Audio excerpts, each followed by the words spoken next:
Dad, you've served your purpose in this family. Now let Stati Uniti live in peace. Those were my daughter's exact words to me the morning after her $80,000 wedding.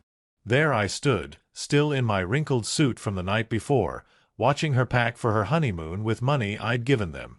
43 years raising her, and I was being dismissed like hired help. But what she didn't know was that this old insurance man had been quietly building something she never imagined. My name is Walt Morrison, and at dawn the next day, I did something that changed everything. Before I tell you how I taught my ungrateful daughter the most expensive lesson of her life, subscribe and share this story with someone who knows what it's like to sacrifice everything for family, because what happened that morning will shock you. The grandfather clock in my hallway chimed 5:30 as I sat at the same kitchen table where I'd taught Sarah long division 20 years ago. The morning light filtered through the checkered curtains my late wife had sewn, casting familiar shadows across the worn oak surface. My dress shirt from yesterday's reception hung loose around my shoulders, wrinkled and smelling faintly of expensive perfume from all the congratulations hugs I'd received. Ironic, considering how the night had ended. I pulled my old leather briefcase onto the table, the same one that had accompanied me through 40 years of building Morrison Insurance from a tiny storefront operation into something much bigger than anyone in this town imagined. The brass latches clicked open with the same satisfying sound they'd made thousands of times before. Inside, beneath the usual stack of policy renewals and actuarial tables, I found what I was looking for: a fresh yellow legal pad and my father's Mont Blanc pen, the one he'd given me when I closed my first $1 million deal. At the top of the first page, I wrote Sarah Elizabeth Morrison Hartwell in my careful script, then drew a line underneath. What followed wasn't pretty. Bridal gown from that boutique in Chicago, $4,200. Engagement party at the country club, $6,000. The rehearsal dinner that had to be perfect because her future mother-in-law would be judging everything, another $8,000. Each entry felt like documenting my own foolishness, but I kept writing.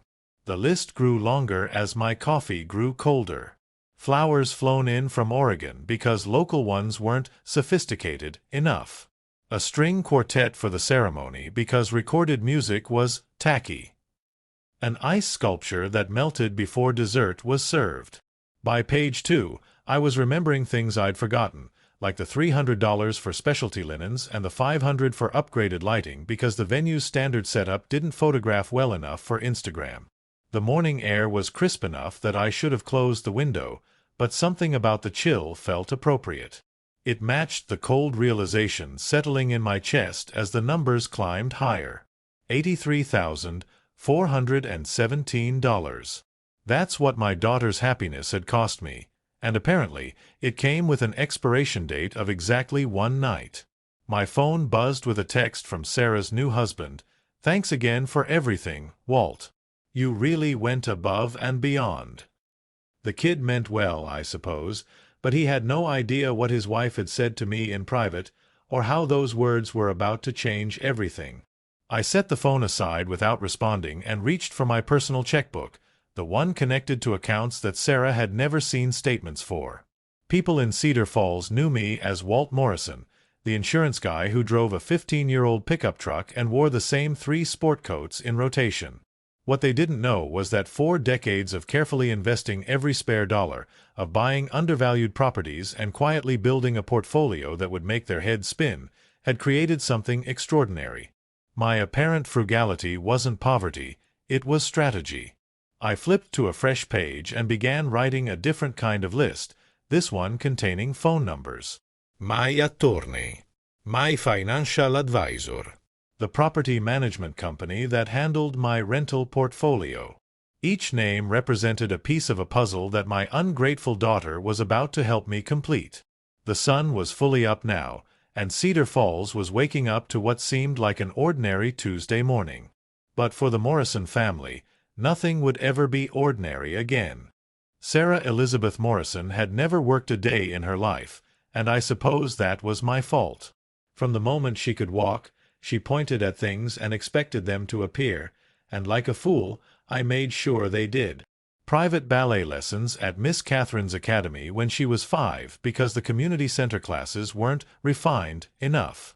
A brand new BMW for her 16th birthday because her friends drove luxury cars and she couldn't be seen in something embarrassing. When she wanted to study art history at Northwestern instead of something practical, I wrote the tuition checks without complaint, even though it cost me more than most people's houses. Every spring break meant trips to Europe with her sorority sisters. Every Christmas meant designer handbags that cost more than my monthly mortgage, and every birthday meant jewelry that she'd wear once before moving on to the next shiny thing. She'd inherited her mother's beauty but none of her work ethic, and somehow I'd convinced myself that providing for her was the same as loving her. When she graduated college, she moved back home for what she called a transition period that lasted 3 years, during which she pursued various creative endeavors that never quite materialized into actual careers. Photography, interior design, personal styling, event planning.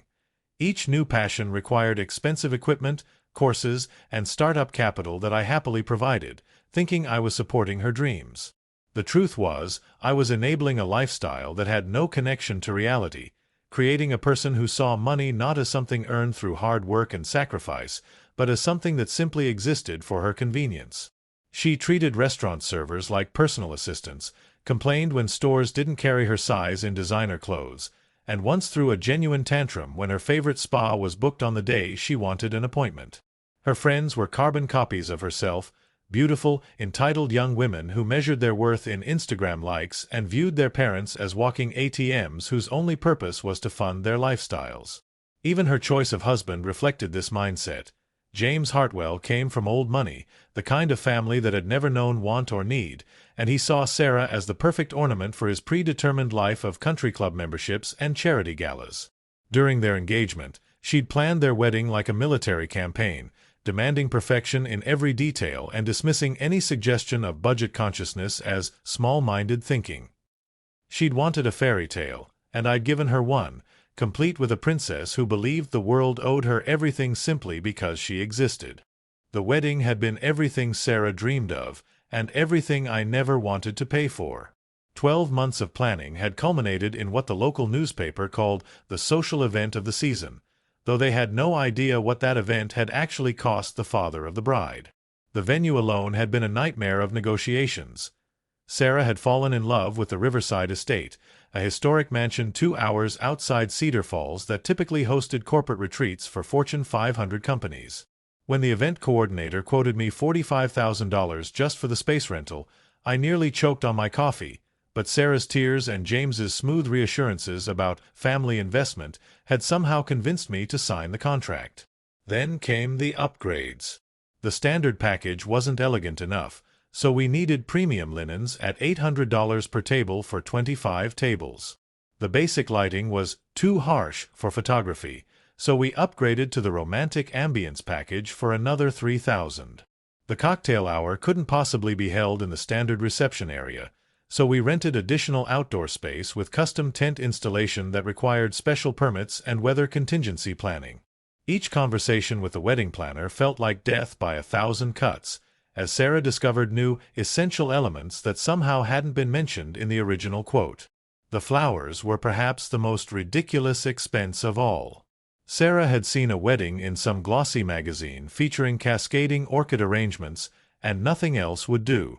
Never mind that orchids in Iowa in October had to be flown in from specialized growers in Hawaii and California, or that the intricate design required 3 additional florists to work around the clock for 2 days straight.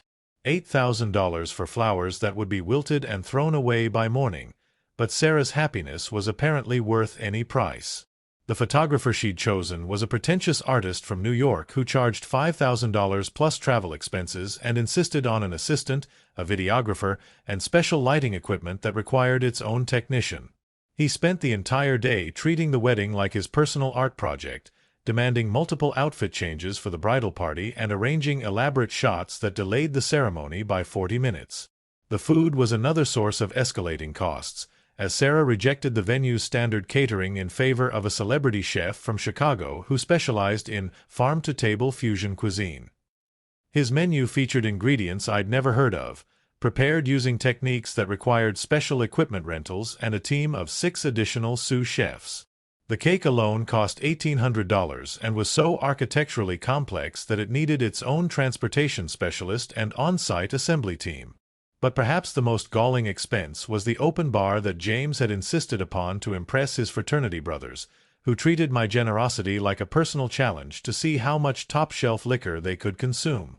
The bartending staff worked overtime as groomsmen ordered bottle after bottle of premium whiskey, while bridesmaids demanded elaborate cocktails with names I couldn't pronounce and ingredients that cost more per ounce than my daily food budget.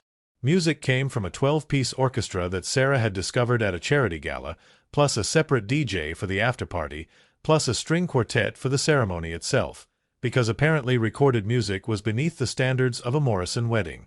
Transportation required vintage cars for the bridal party photos, a horse-drawn carriage for Sarah's dramatic entrance, and a luxury bus to shuttle guests from their hotels to the venue. Even the guest favors were an exercise in excess. Custom crystal ornaments from a boutique glassblower, individually wrapped and presented in silk-lined boxes that cost more than most people spend on Christmas gifts. As I watched my daughter dance her first dance as Mrs. James Hartwell, her designer gown sparkling under lights that cost more than a used car, I couldn't help but calculate the per-minute expense of her happiness. The wedding expenses were just the latest chapter in a story that had been writing itself for 28 years, ever since the day Sarah was born and I first looked into those innocent blue eyes and promised myself she'd never want for anything. What I hadn't anticipated was how that promise would slowly consume every aspect of my life, turning me into a man who measured his worth by his daughter's smile and his success by her comfort. When she was 7 and decided she wanted to be a professional ice skater after watching the Olympics, I didn't just sign her up for lessons at the local rink. I drove her 3 hours each way to Chicago twice a week for private coaching with former Olympic competitors, spending weekends in hotel rooms eating vending machine dinners while she practiced routines that cost me $800 per session. The skating dream lasted exactly 14 months, ending abruptly when she discovered horseback riding and decided that equestrian sports were her true calling. Enter Thunder Ridge Stables, where boarding fees, riding lessons, competition entry costs, and specialized equipment turned my monthly budget into something resembling a small mortgage payment. I learned the difference between English and Western saddles, between dressage and show jumping, between everyday riding boots and competition-grade leather that cost more than my entire wardrobe.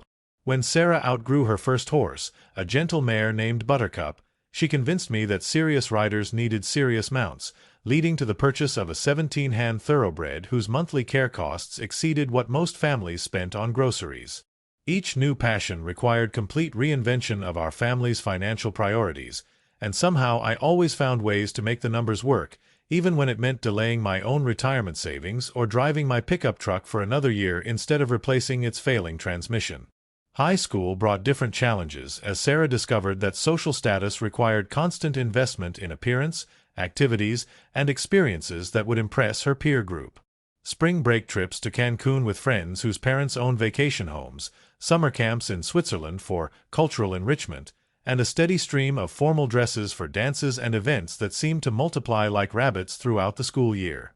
I became an expert at finding creative financing solutions, taking out small business loans secured against my insurance company's assets, liquidating investments that I'd planned to save for my own future, and working extra hours to generate the cash flow necessary to maintain Sarah's lifestyle. College selection was perhaps the most expensive demonstration of my devotion, as Sarah applied to 12 universities despite having already decided on Northwestern, apparently needing backup options to validate her self-worth. Application fees, campus visits, academic consultants who charged $200 per hour to help optimize her essays, and standardized test preparation that resembled military training in its intensity and cost. When she was accepted to her dream school, the celebration dinner at Chicago's most exclusive restaurant cost more than some people's monthly rent, but seeing her happiness felt worth every penny until the first tuition bill arrived and I realized that 4 years of private education would cost more than my house. Throughout it all, I convinced myself that these sacrifices were investments in her future, that providing opportunities was the same as providing love, and that any father worth his salt would move mountains to ensure his daughter's happiness. I worked longer hours, took on additional clients, and said yes to every request for financial support while telling myself that someday she'd understand the depth of my devotion and appreciate everything I'd given up for her dreams. What Sarah never understood, what no one in Cedar Falls really knew, was that Walter Morrison's modest insurance office on Main Street was just the visible tip of an iceberg that had been growing beneath the surface for 4 decades.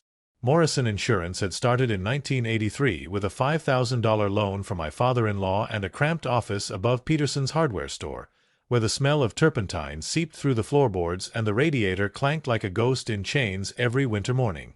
But while other small-town insurance agents were content to sell policies and collect commissions, I was studying market trends, reading financial journals, and learning from every successful businessman who walked through my door. The first property I bought was a run-down duplex on the edge of town, purchased with my commission from insuring the grain elevator that burned down in '85. While my neighbors saw a decrepit building with peeling paint and a sagging porch, I saw rental income and tax advantages that would compound over time. I spent weekends with a hammer and paintbrush, learning construction skills from YouTube videos and library books, turning that eyesore into respectable housing that generated monthly cash flow. The duplex led to a fourplex, which led to a small apartment complex, which led to commercial properties that most people in Iowa wouldn't believe existed in a town our size. By the early 90s, I owned the building that housed the pharmacy, the lot where the new bank was constructed, and a controlling interest in 3 different strip malls that anchored the retail district. My insurance business became a front for real estate development, as clients shared their plans to expand, relocate, or retire, giving me advanced knowledge of properties that would soon hit the market. When the Hendersons decided to sell their farm to move closer to their grandchildren, I knew about it 6 months before the realtor's sign went up, allowing me to make a cash offer that secured 60 acres of prime agricultural land for a fraction of its development value. When the city announced plans for a new highway interchange, I'd already purchased the cornfield that would become the most valuable commercial real estate in 3 counties. Every insurance policy I wrote came with conversations about my clients' financial goals, their retirement plans, their children's college funds, and their concerns about market volatility. These discussions weren't just customer service. They were intelligence gathering that informed investment decisions worth millions. I learned which businesses were struggling, which were expanding, which owners were ready to sell, and which properties were about to become available. My simple insurance office became a financial nerve center where information flowed like water, and I learned to channel that flow into opportunities that nobody else could see coming. While driving my aging pickup truck and shopping for clothes at the outlet mall, I was quietly assembling a portfolio that included rental properties in 4 states, commercial real estate developments, municipal bonds, blue-chip dividend stocks, and investment accounts that generated more passive income than most people earned working full-time jobs. The checking account I used for daily expenses rarely held more than $10,000, creating the impression of a man living paycheck to paycheck, while my investment accounts contained enough money to buy every house in Cedar Falls twice over. My yearly income from rent alone exceeded what the bank president made, but I filed my taxes through a firm in Des Moines and kept my financial statements in a safety deposit box that even my late wife never knew existed. The beauty of small-town life was that people saw what they expected to see, and nobody expected the local insurance guy to be wealthy, so nobody looked closely enough to notice the signs that were hiding in plain sight. Maintaining the illusion of modest means required more creativity than building wealth in the first place, and over the years I perfected the art of financial camouflage with the precision of a master magician. My daily routine was carefully choreographed to reinforce the image of Walt Morrison, small-town insurance agent who pinched pennies and worried about monthly bills like everyone else. Every morning, I'd drive my 15-year-old Ford pickup to the Coffee Cup Diner, where I'd order the same $2 breakfast and sit at the counter reading yesterday's newspaper while complaining about rising gas prices with the other regulars. My clothes came from the Goodwill store or end-of-season clearance racks, my shoes were resold rather than replaced, and my haircut happened every 6 weeks at Barb's Beauty Shop where a trim cost $8 including tip. When neighbors invited me to dinner, I'd bring a bottle of wine from the grocery store that cost less than $12, and when church committees asked for donations, I'd write checks for modest amounts that seemed generous but not suspiciously so. The genius was in the details that nobody thought to question. My house was a modest 3-bedroom ranch that I'd owned outright for 20 years, but what people didn't know was that I'd purchased it for myself through one of my limited liability companies, allowing me to claim rental expenses while building equity in an appreciating asset. The pickup truck that everyone assumed was my only vehicle was registered to Morrison Insurance as a business expense, while my actual car, a luxury sedan that I kept garaged at a storage facility 20 miles away, was owned by a different LLC and used only for out-of-town business meetings that my neighbors never heard about. Even my office rent was an elaborate shell game, as I'd purchased the building through a holding company and then leased space back to my insurance business at below-market rates, creating tax advantages while maintaining the appearance of a struggling small businessman who couldn't afford better accommodations.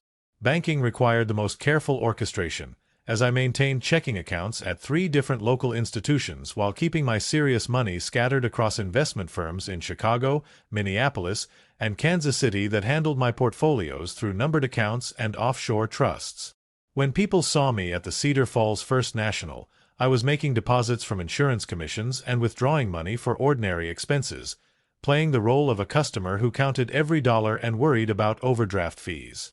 My real financial business happened through encrypted phone calls and secure internet connections that processed transactions worth more than the entire bank's assets.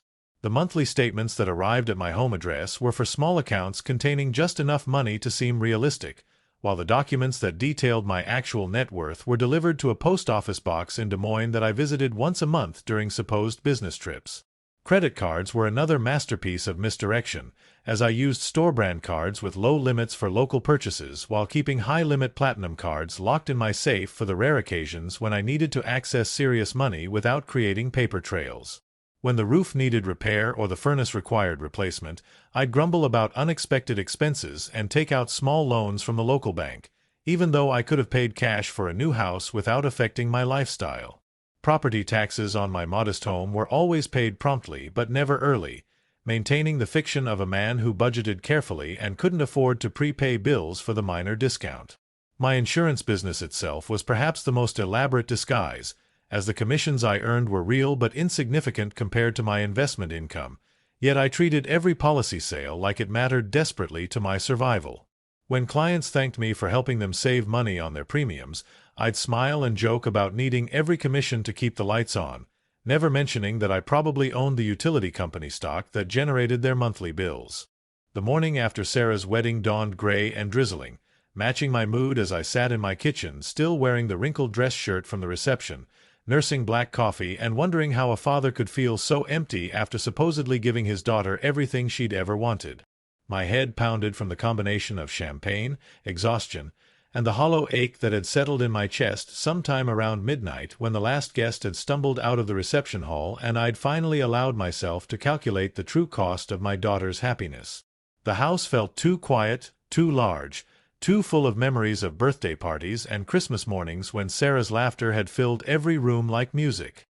I was contemplating another cup of coffee when I heard familiar voices on the front porch, followed by the jingle of keys and the sound of the door opening.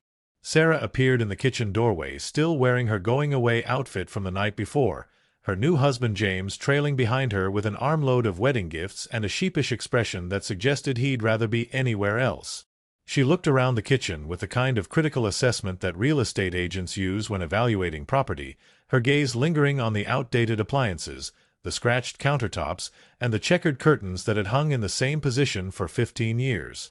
"Daddy, we need to talk," she announced, settling into the chair across from me with the confident posture of someone who'd spent the night making important decisions about other people's lives. James mumbled something about waiting in the car and disappeared through the front door like smoke, leaving me alone with my daughter and whatever pronouncement she'd prepared during her wedding night.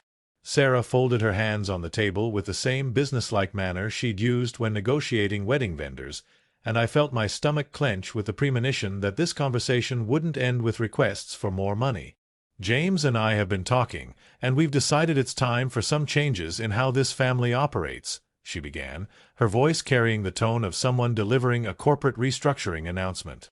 "We're starting our new life together, and we need space to build our own traditions without interference from the past." The word interference hit me like a physical blow, though I tried to keep my expression neutral as she continued outlining her vision for our future relationship. Apparently, my role as her father was being redefined as something more like a distant relative who might be consulted on major holidays but shouldn't expect regular contact or involvement in daily decisions. Phone calls would be scheduled rather than spontaneous, visits would require advance notice and approval, and financial discussions were now exclusively between Sarah and her husband. "The thing is, Daddy," she said, reaching across the table to pat my hand with the condescending gentleness usually reserved for elderly relatives in nursing homes, "you've served your purpose in this family. You raised me, you paid for my education, you gave me the wedding of my dreams, and now it's time for you to step back and let us live in peace." The phrase hung in the air between us like a death sentence, each word carefully chosen to inflict maximum damage while maintaining plausible deniability about cruel intent.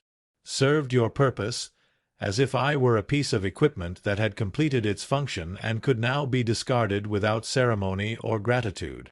I sat there staring at my daughter, this beautiful woman I'd loved and supported and sacrificed for throughout her entire life, and tried to process the reality that she saw me as nothing more than a temporary convenience whose usefulness had expired with the final payment to the wedding caterer. She continued talking about boundaries and independence and the importance of letting young couples find their own way, but her words faded into background noise as a cold certainty settled into my bones. My little girl was gone, replaced by a stranger who looked exactly like her but possessed none of her warmth, none of her love, and apparently none of her memory. After Sarah left with her armload of wedding gifts and her casual destruction of our relationship, I sat in that empty kitchen for exactly 17 minutes, watching the second hand on the wall clock make its slow revolutions while something fundamental shifted inside my chest. The hurt was still there, sharp and immediate like a fresh wound, but underneath it something else was growing, a cold clarity that I hadn't felt since the early days of building my business when every decision carried life or death consequences.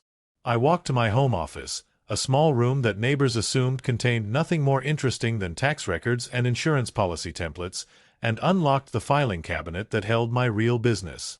The first call went to Margaret Stenfield at Stenfield, Cray & Associates, the law firm in Des Moines that had been handling my more complex financial arrangements for the past decade.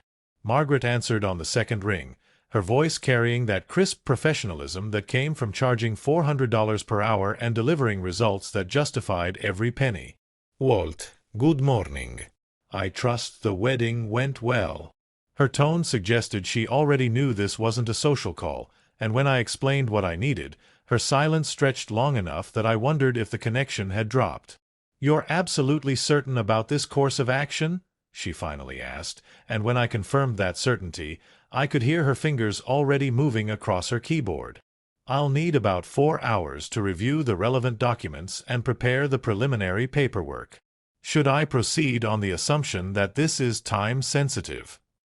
The second call went to David Chen at Midwest Investment Partners, the financial advisory firm that had been managing my portfolio's more aggressive positions since Sarah graduated college. David's reaction was more immediate and considerably more colorful, using language that would have made my late wife wash his mouth out with soap. Jesus, Walt, are you having some kind of breakdown? "This is not a decision you make when you're angry." But as I walked him through the numbers, explaining exactly what I had in mind and why the timing was perfect, his objections shifted from emotional to practical. "The market positioning is actually ideal," he admitted, "and given current interest rates, you're looking at a completion timeline of perhaps 6 weeks. But Walt, this is irreversible. Once these mechanisms are in motion, there's no walking back." The third call required a drive to the storage facility where I kept my secure phone, the one connected to accounts that existed in jurisdictions where privacy laws still meant something. Alexander Petrov, my contact at International Wealth Management, answered with a slight accent that reminded me why his services commanded such premium fees. Mr. Morrison, an unexpected pleasure. "I trust your family celebration proceeded satisfactorily." When I outlined my requirements, his response was immediate and utterly professional. "Certainly, these instruments can be deployed within the time frame you specify. However, I must inquire whether you have considered the psychological impact on the targets of such actions." The fourth call was local but required the most delicate touch, as Bob Hartwell Sr. had been my client for 15 years and his son James was now technically family. "Bob, I need you to know that what I'm about to discuss has nothing to do with your boy or my feelings about him personally." Bob's confusion was understandable, as he'd never seen me as anything more than the local insurance agent who'd helped him navigate some property damage claims over the years. When I explained who I really was and what I was planning, the silence stretched so long that I started to wonder if he'd suffered a heart attack. "Walt, are you telling me that you could have bought my dealership any time in the past 10 years? The revelation that his modest insurance agent was actually one of the wealthiest men in 3 counties seemed to break something fundamental in his understanding of how the world worked. The final call was to Thomas Morrison, my nephew in Chicago who'd been managing certain aspects of my holdings through his boutique consulting firm. Tommy had inherited enough of the family's business instincts to understand immediately what I was planning, though his initial reaction was concern rather than surprise. "Uncle Walt, I've been handling your accounts for 8 years and I've never seen you make an emotional decision. Are you sure this isn't grief talking?"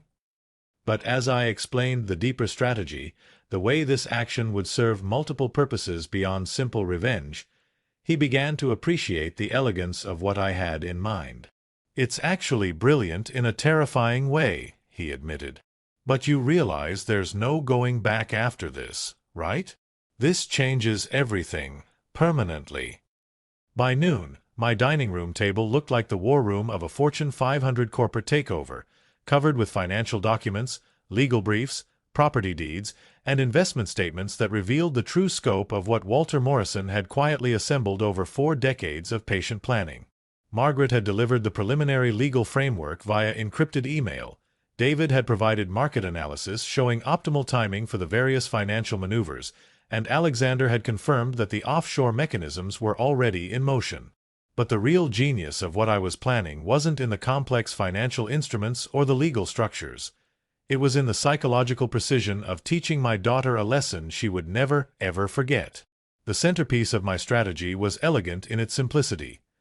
Sarah and James had no idea how money actually worked, having lived their entire lives insulated from financial reality by parents who confused providing with loving. They operated on credit, assumptions, and the unexamined belief that someone else would always be responsible for covering their expenses when resources ran short. Their mortgage was structured with an interest-only period that would reset to principal payments in 18 months. Their credit cards carried balances that required minimum payments consuming 30% of James's salary, and their lifestyle depended on wedding gift money lasting far longer than any reasonable budget would suggest. What they needed was a comprehensive education in cause and effect, delivered with the kind of precision that would make the lesson stick permanently. Phase 1 involved the wedding gifts, specifically the $40,000 check I'd given them as a house fund that they deposited without reading the fine print on the memo line that specified conditions for use. Through Margaret's legal artistry, that gift was actually a conditional loan secured against their future income, with acceleration clauses that could be triggered by specific circumstances that I now intended to create. The beauty was that everything was completely legal, documented with signatures they'd provided without bothering to read the paperwork, and enforceable through courts that had no patience for buyers' remorse about contracts signed in good faith. Phase 2 addressed their monthly cash flow through a series of what David called market corrections that would affect James's trust fund distributions. Young Hartwell had been receiving quarterly payments from his grandfather's estate, money he treated as salary despite never working a day to earn it, and those payments flowed through investment vehicles that I'd been quietly acquiring controlling interests in for the past 5 years. A simple restructuring of dividend policies and distribution schedules would reduce his unearned income by 70% while remaining completely within legal parameters that his family's attorneys had written themselves decades ago.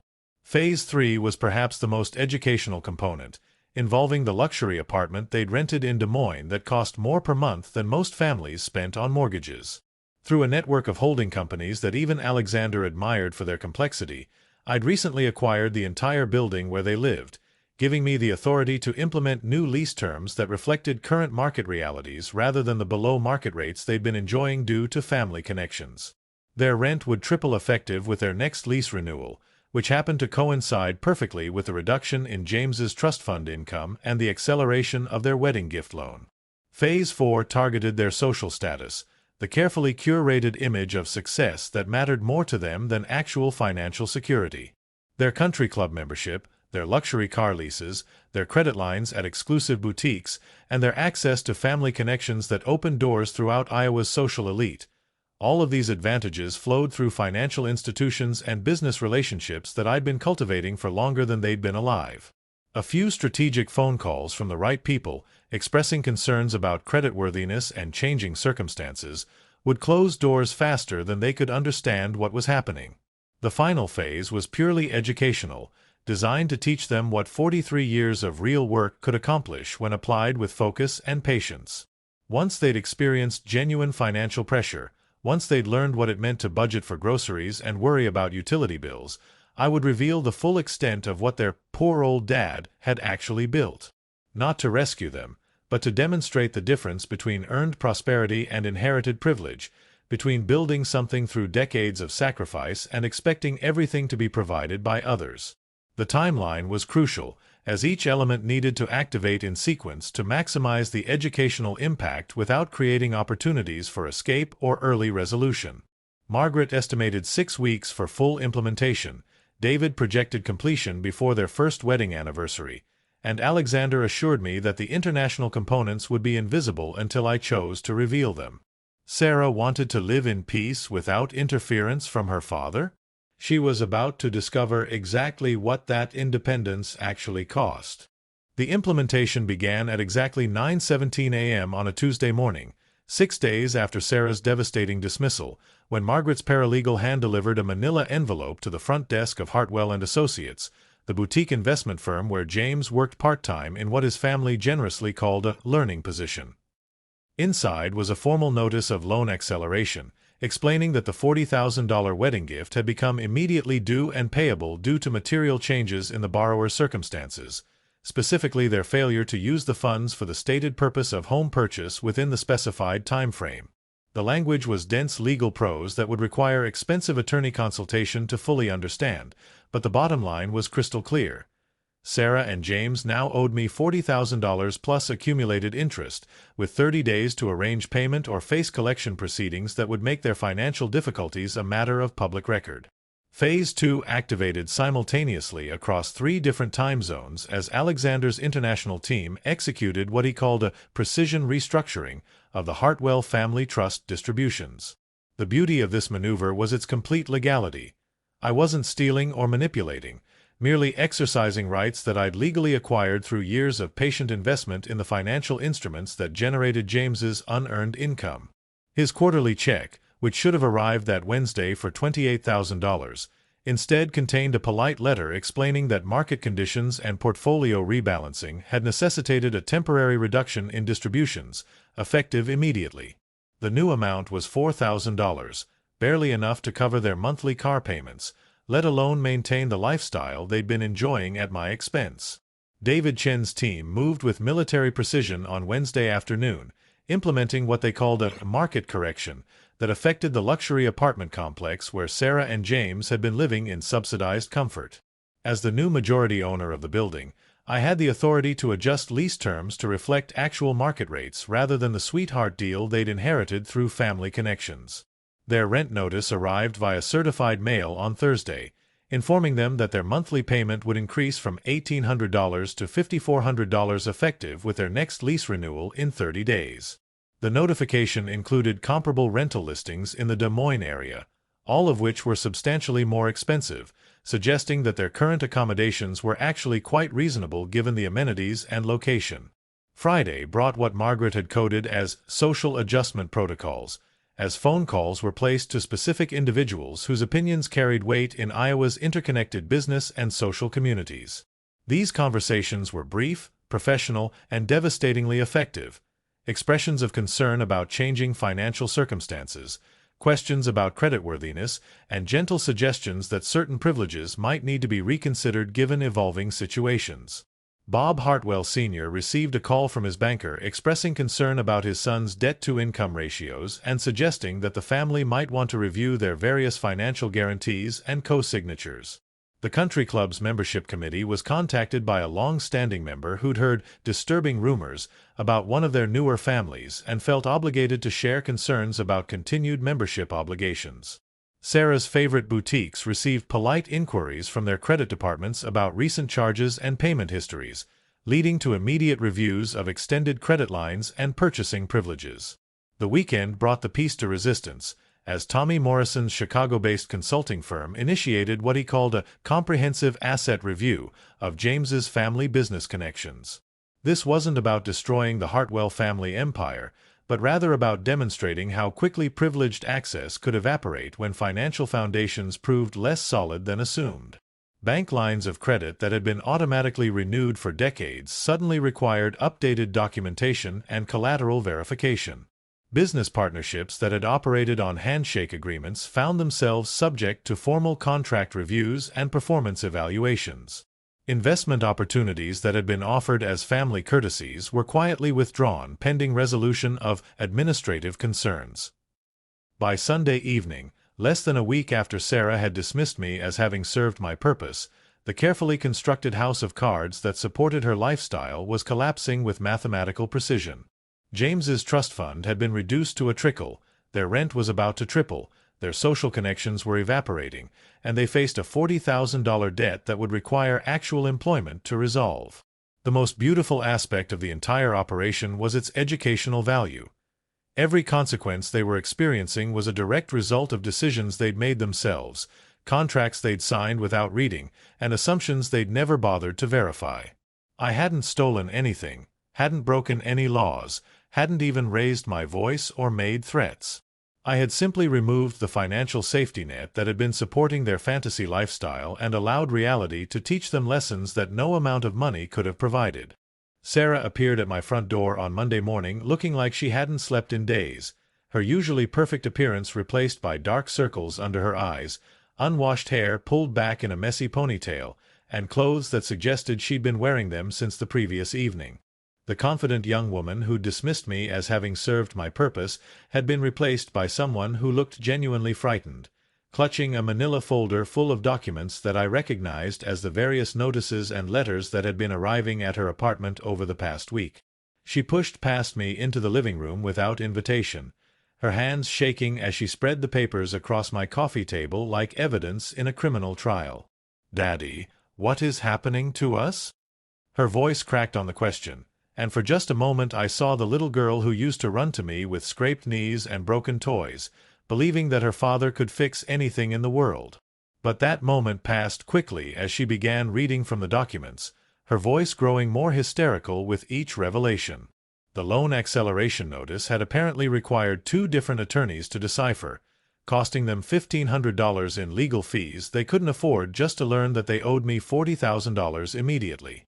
The trust fund reduction had blindsided James completely, as he'd never bothered to read the documentation explaining how his grandfather's estate actually functioned, assuming that quarterly checks would simply continue forever regardless of market conditions or management decisions.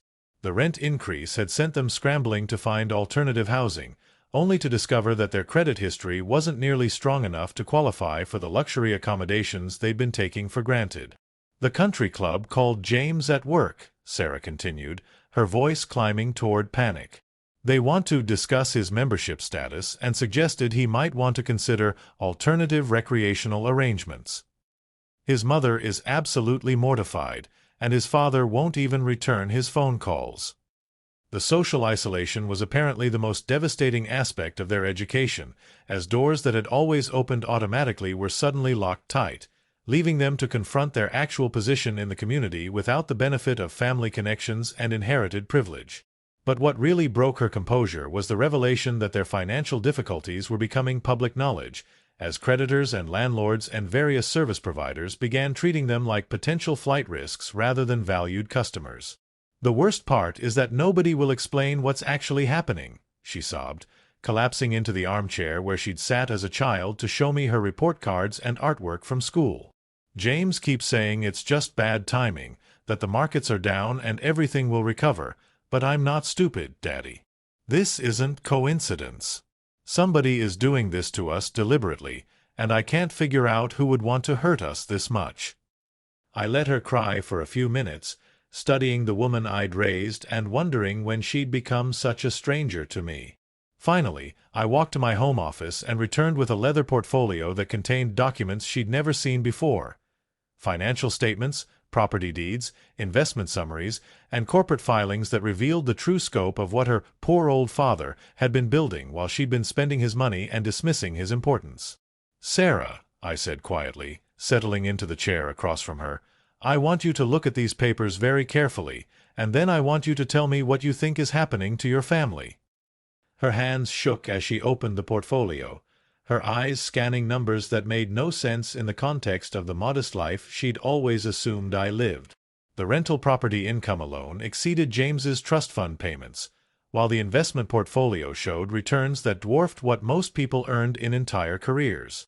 Property holdings throughout Iowa, commercial real estate investments, corporate partnerships, and financial instruments that she couldn't even pronounce, page after page of evidence that her father wasn't the simple insurance agent she'd dismissed as having served his purpose. "I don't understand," she whispered, though her expression suggested she was beginning to understand perfectly. "How is this possible? Where did all this money come from? Why didn't you ever tell me?" The questions tumbled out faster than I could answer them, each one revealing how little she'd ever bothered to learn about the man who'd been supporting her lifestyle for 28 years. She'd never asked where the money came from, never wondered how a small-town insurance agent could afford private schools and luxury vacations and $80,000 weddings, never considered that perhaps her father might be more complicated than he appeared. "The most important question," I said finally, "is not where this money came from, but what it means for your current situation. You see, Sarah, when you told me I'd served my purpose in this family, you made a serious miscalculation about who exactly was supporting whom. Every financial difficulty you've experienced in the past week can be traced back to decisions I made after our last conversation." The color drained from Sarah's face as the implications of what I'd just revealed began to sink in, her hands trembling as she flipped through page after page of financial documentation that redefined everything she thought she knew about her father and her family's circumstances. The rental property portfolio alone was worth more than the Hartwell family's entire estate, while the investment returns from my stock holdings exceeded what James earned at his prestigious but largely ceremonial position. She kept returning to a specific document, a quarterly summary from Midwest Investment Partners that showed passive income of over $200,000 for the previous 3 months, money that had been generated without any effort on my part while she'd been planning her wedding with funds I'd provided from petty cash accounts. "You could have bought our entire wedding venue," she whispered, staring at the numbers with the expression of someone discovering that gravity worked differently than they'd always believed. "You could have bought it twice, and it wouldn't have even affected your quarterly returns." The reality was actually much more dramatic than that, but I let her process the information at her own pace, watching as 28 years of assumptions crumbled like a house built on sand. When her phone rang with James's ringtone, she answered without thinking, her voice hollow as she told him to come to my house immediately because they needed to discuss something that would change everything they thought they knew about their situation. James arrived 20 minutes later looking like he'd been running a marathon, his usually perfect appearance disheveled and his face bearing the expression of a man who'd been receiving very unpleasant phone calls from very important people. He'd apparently spent the morning trying to understand why his trust fund had been reduced to almost nothing, why their rent was tripling, and why his father was suddenly treating him like a financial liability instead of a beloved son. When Sarah handed him the portfolio without explanation, his reaction was even more dramatic than hers had been, his face cycling through confusion, disbelief, and finally a kind of horrified comprehension that made him sink into my couch like a deflated balloon. "Mr. Morrison," he stammered, using the formal address he'd abandoned years ago when he'd started thinking of me as just Sarah's harmless old father, "I don't understand how this is possible. Sarah always said you were." He trailed off, apparently realizing that finishing that sentence would only make his situation worse. "She always said I was what, James?" I asked quietly, genuinely curious about how my daughter had described me to the man she'd chosen to marry. "That I was just a small-town insurance agent who pinched pennies and worried about making ends meet? That I was lucky to afford the wedding I paid for? that I'd served my purpose in the family and could now be safely ignored. The silence that followed was broken only by the sound of Sarah crying, though whether from shame, fear, or belated understanding was impossible to determine.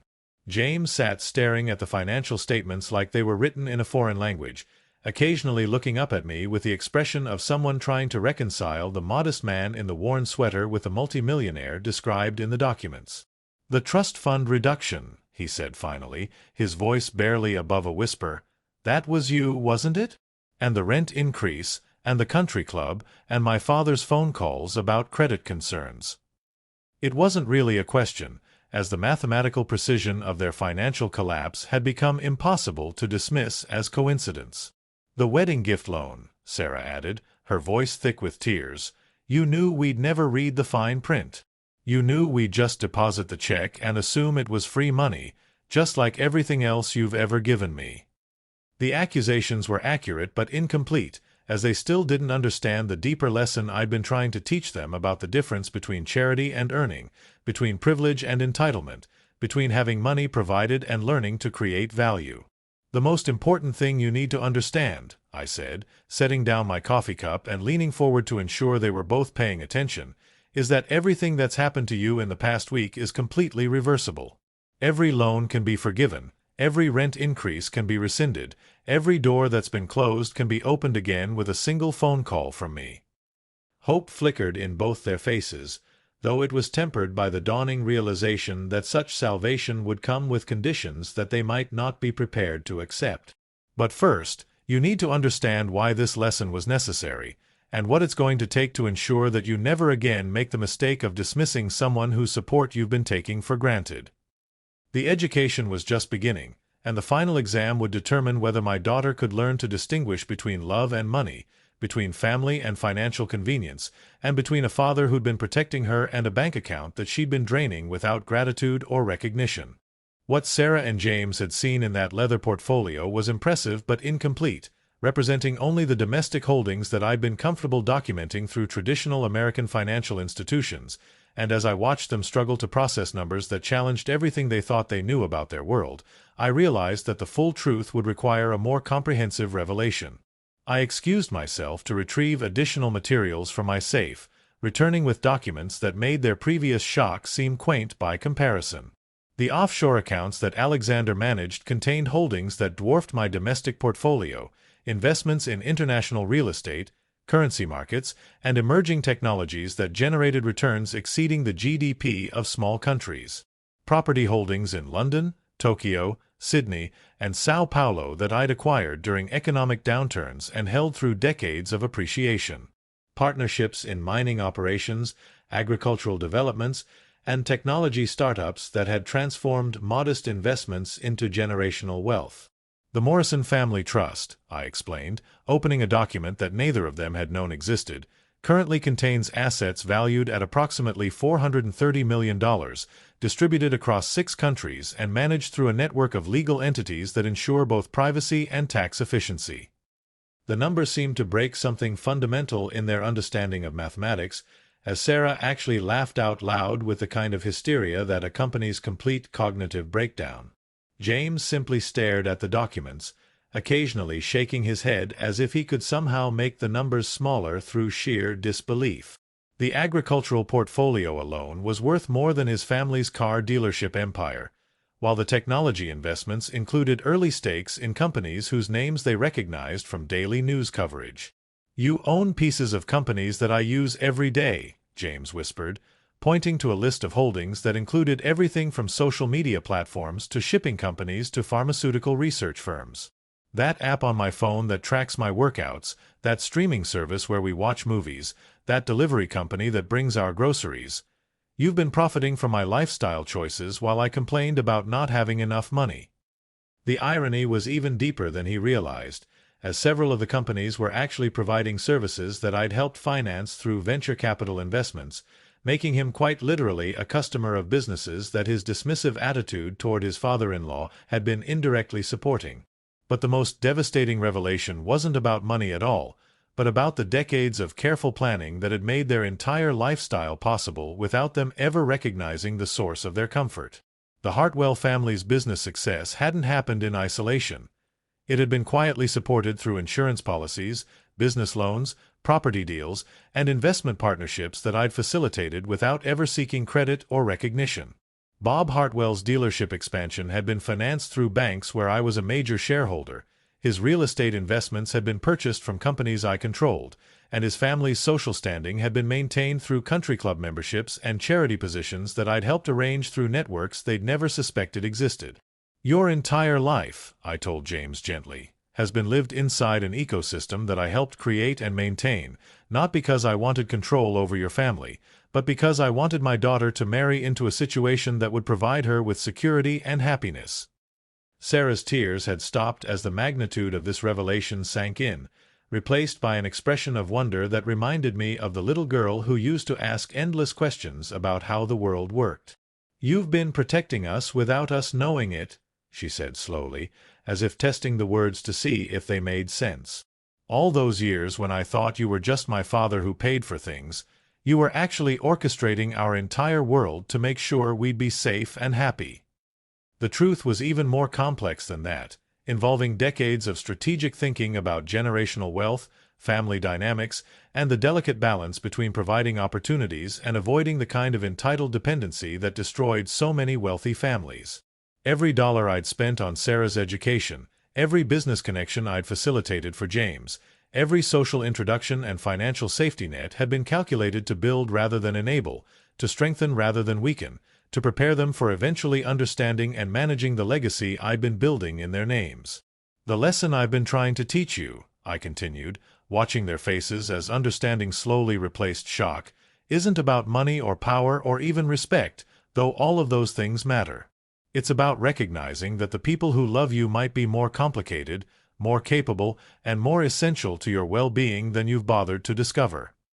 The wedding expenses that had seemed so significant to them represented less than a day's income from my investment returns, but the attitude that those expenses had revealed about their relationship with gratitude, family, and responsibility had threatened to poison everything I'd been working to build for their future.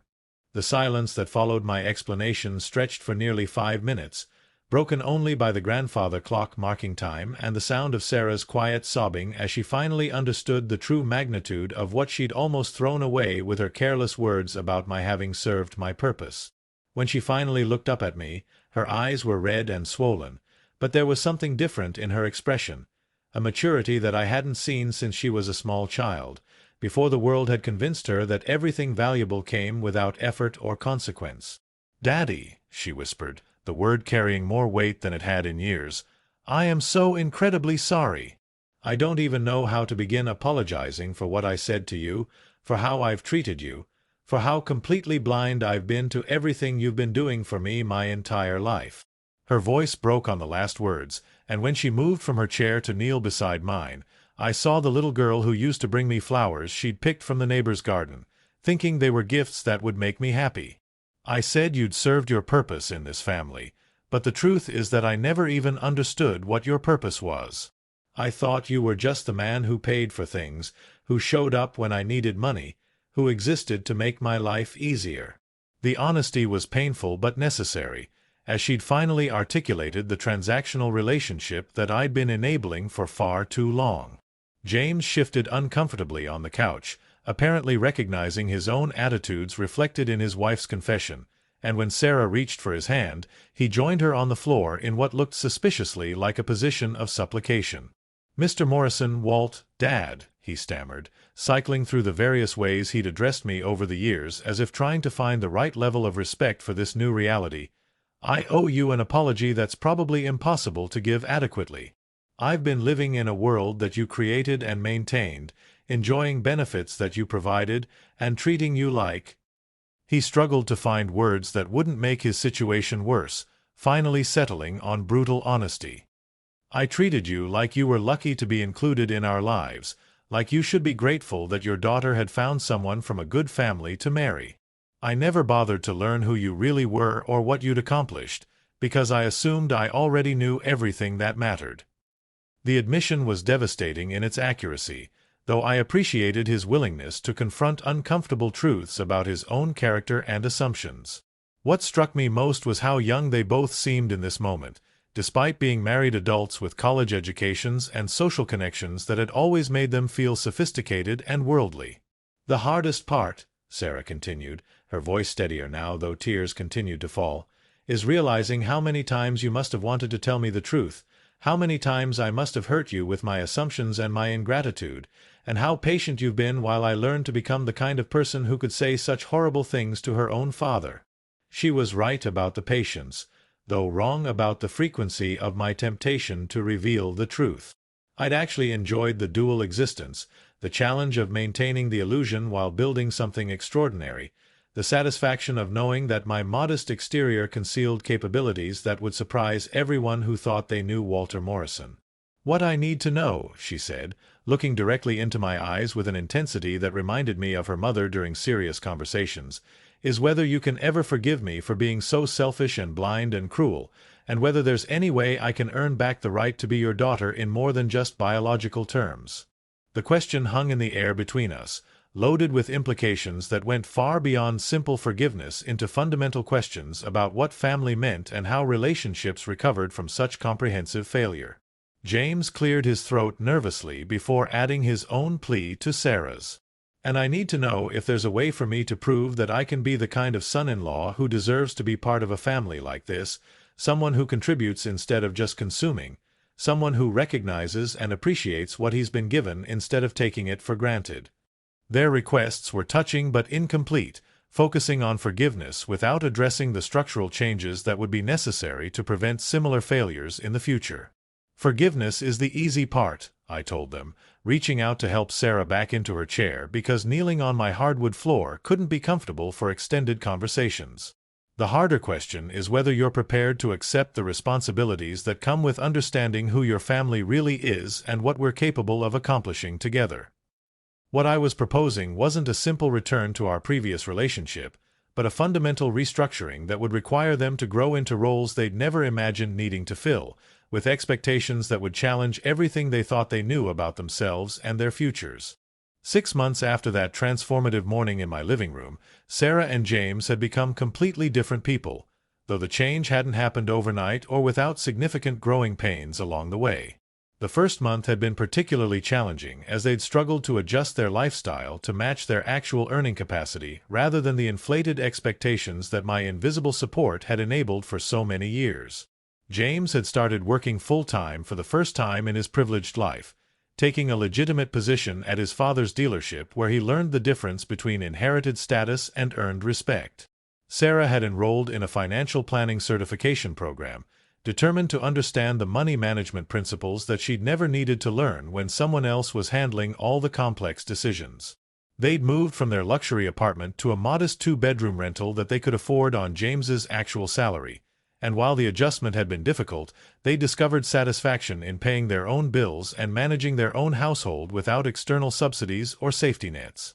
More importantly, they'd begun to understand the difference between having money and building wealth, between spending resources and creating value, between being supported and being supportive. Our family dinners had resumed, but with a completely different dynamic as Sarah asked genuine questions about my business philosophy, my investment strategies, and the decision-making processes that had enabled 4 decades of sustained growth. James had proven surprisingly adept at understanding complex financial concepts, and his fresh perspective on emerging markets had actually contributed valuable insights to my technology portfolio decisions. They'd both begun working part-time for different aspects of my business empire, not because they needed the employment, but because they wanted to understand how generational wealth was built and maintained through careful planning and disciplined execution. The most profound change had been in Sarah's relationship with gratitude and recognition, as she'd learned to see the invisible infrastructure that made comfortable living possible and to appreciate the people whose efforts created the foundation for everyone else's success. She'd started volunteering at a financial literacy nonprofit, teaching young families about budgeting and investment basics, and the experience had given her deep appreciation for the security that thoughtful planning could provide across generations. James had used his social connections more constructively, introducing me to investment opportunities and business partnerships that his family's network made possible, transforming himself from a consumer of inherited privilege into a contributor to family prosperity. Our relationship had evolved from the traditional father-daughter dynamic into something more like a business partnership with deep emotional bonds, where mutual respect replaced the old pattern of provider and recipient. The financial education I'd given them through necessity had sparked genuine interest in wealth management and strategic thinking, leading to conversations about legacy planning and family stewardship that I'd never imagined having with my daughter.